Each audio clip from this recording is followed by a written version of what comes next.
had been over a year since the failed Bay of Pigs invasion. Now Khrushchev was within striking distance of landing a nuclear touchdown on American soil.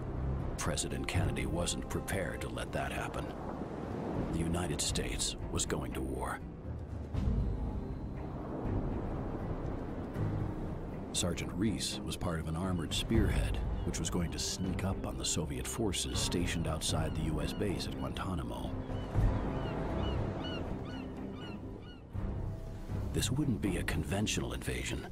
The element of surprise would be the key to a swift victory. Deep in the belly of the transport ships headed towards Cuba, the American war machine prepared itself for battle. But even the best laid plans can go awry.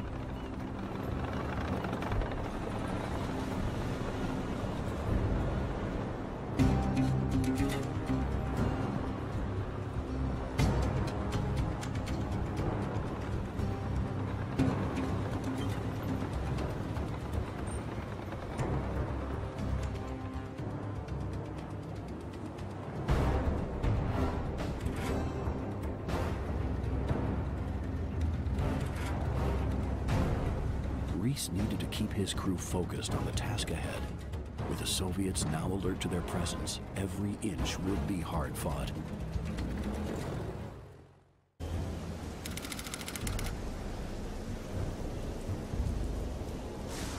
The American excursion had been hampered by severe weather. Hurricane Ella, which military intelligence had assured would miss the area, was now relentlessly battering the region into submission. There was nothing Sergeant Reese or his men could do but wait it out.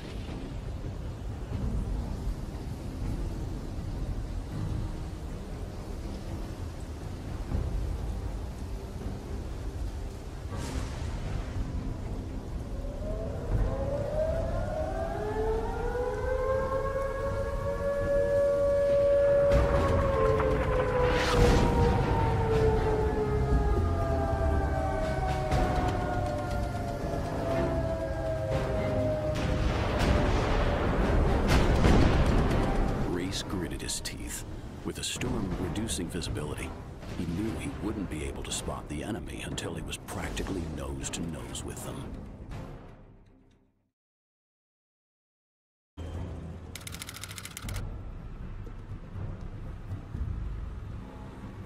The ire of Hurricane Ella had subsided, replaced by the fury of American steel, now headed towards their enemy.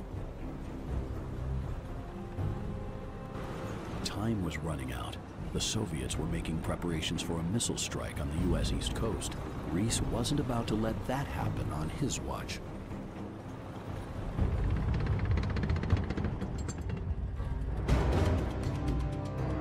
With the skies clear, U-2 spy planes had pinpointed the location of 3 enemy launch sites. Everything now hinged on Reese and his unit blitzing the Soviet defenses to reach them.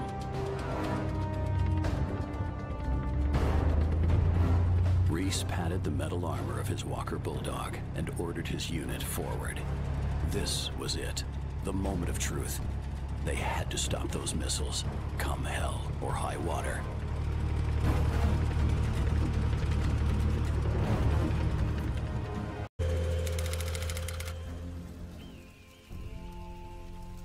The battle for Cuba was over. Against the odds, Sergeant Reese's unit had managed to halt the Soviet missile launch before it was too late. This was a bittersweet victory. Many of Reese's men would never see the hero's welcome waiting for them back home.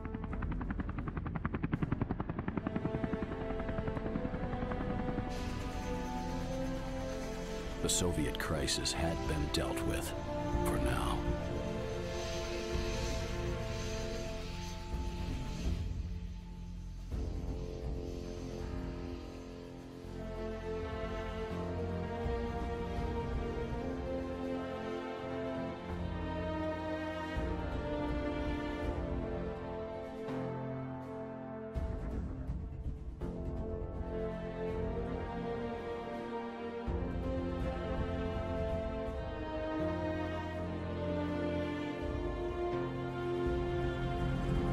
Reese would never realize how close they came to World War III that day. nor the part he played in ensuring the uneasy peace between the United States and the Soviets remained in check.